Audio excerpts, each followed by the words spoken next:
Selamat datang di video pembelajaran tentang siklus air. Pada video kali ini, kita akan belajar tentang sesuatu yang sangat penting dan menarik, yaitu siklus air.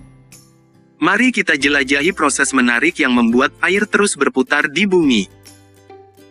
Langkah pertama dalam siklus air adalah evaporasi. Evaporasi adalah proses di mana zat cair berubah menjadi uap atau gas. Proses ini terjadi ketika molekul-molekul zat cair mendapatkan energi yang cukup untuk melepaskan ikatan dan berubah menjadi bentuk gas. Saat matahari bersinar terang, air di bumi menguap dan naik ke atmosfer. Molekul-molekul air yang memiliki energi cukup tinggi dapat lepas dari permukaan air dan berubah menjadi uap. Inilah yang menyebabkan air menguap dan menjadi udara yang lembab. Gambaran inilah yang disebut evaporasi. Kemudian, uap air yang naik mendingin dan membentuk awan. Proses pendinginan ini menyebabkan uap air mengalami kondensasi dan berubah kembali menjadi tetes air yang lebih kecil. Tetes-tetes air ini berkumpul dan membentuk awan di atmosfer. Hal ini adalah langkah kedua dalam siklus air, disebut kondensasi. Awan-awan berputar di langit dan terlihat seperti gumpalan kapas.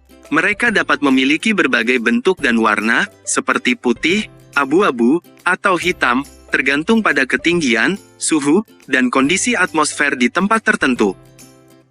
Pada langkah ketiga, awan-awan penuh dengan tetesan air yang besar. Tetes-tetes air ini berkumpul dan menggabungkan diri dengan partikel-partikel kecil di atmosfer sehingga membentuk tetes air yang lebih besar. Ketika tetesan air ini menjadi terlalu berat, mereka jatuh kembali ke bumi sebagai hujan. Berdasarkan kondisi pada suhu dan kondisi atmosfer di lokasi tersebut, tetes air yang turun juga dapat berupa salju, hujan es, atau bentuk lainnya. Proses ini disebut presipitasi, proses di mana air dari atmosfer kembali ke permukaan bumi.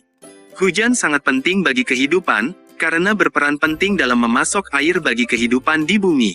Ini memberikan air bagi seluruh makhluk hidup di bumi seperti tumbuhan, hewan, dan manusia, serta menjaga keseimbangan air di planet kita.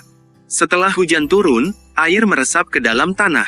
Air hujan atau presipitasi lainnya akan menembus lapisan atas tanah dan masuk ke dalam zona air tanah. Tahap ini disebut infiltrasi, proses di mana air akan meresap ke dalam tanah.